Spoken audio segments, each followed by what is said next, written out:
Chers amis, membres de la communauté d'études quotidiennes de la Bible, bonjour. Quel plaisir de vous saluer en ce vendredi 17 mai 2024 pour continuer à partager avec vous la méditation quotidienne pour adultes tirée du livre Dieu est ainsi, portrait de la grâce et de l'amour divin écrit par Roberto Herrera. Je tiens d'abord à renouveler mes remerciements à votre endroit pour votre fidélité à l'écoute de nos différents contenus, tout en espérant qu'il reste pour vous une source de bénédiction. La méditation d'aujourd'hui a pour titre « Dieu est impartial ». Vous savez bien que dans les cieux, le Seigneur est le même pour eux et pour vous et qu'il ne fait pas de différence entre les personnes. Éphésiens 6, verset 9. Je suis si loin de ressembler à Dieu. Il entre en relation avec tous les êtres humains et les traite tous avec la même justice, la même miséricorde et le même amour. Il n'y a pour lui aucune distinction de personne, aucun favoritisme, aucune partialité et la discrimination n'est pas acceptable. Je confesse être loin d'être ainsi. Moi qui ne fréquente régulièrement que quelques personnes, j'ai mes favoris. Des favoris pour me sentir bien et des favoris pour me fâcher. Et si je dois aider quelqu'un, j'ai une préférence pour le premier groupe. Il me reste tant à apprendre en termes de relations interpersonnelles. Nous voyons tout au long de la Bible que faire acception de personnes est injuste.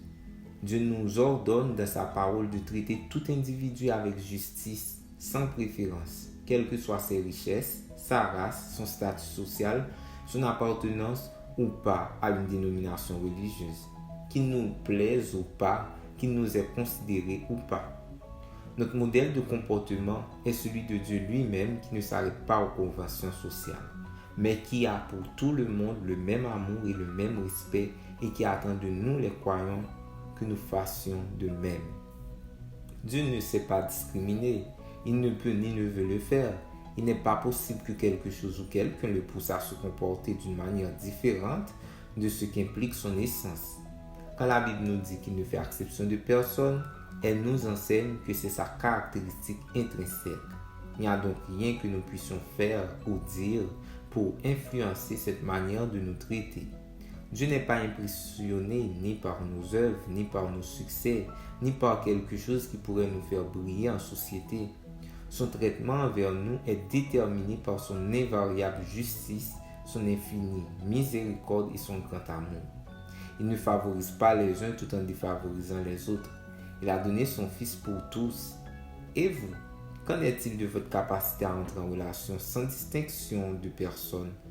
Je dois confesser que, bien que très loin de l'idéal, je me réjouis beaucoup d'avoir un Dieu qui nous traite tous de la même façon et qui, en le faisant, me lance le défi de l'imiter. Que le Seigneur nous aide à faire en sorte que l'amour et le respect soient dorénavant les principes qui régissent toutes nos relations interpersonnelles. Merci d'avoir suivi cette méditation. Nous vous souhaitons de passer une très bonne journée. Au revoir.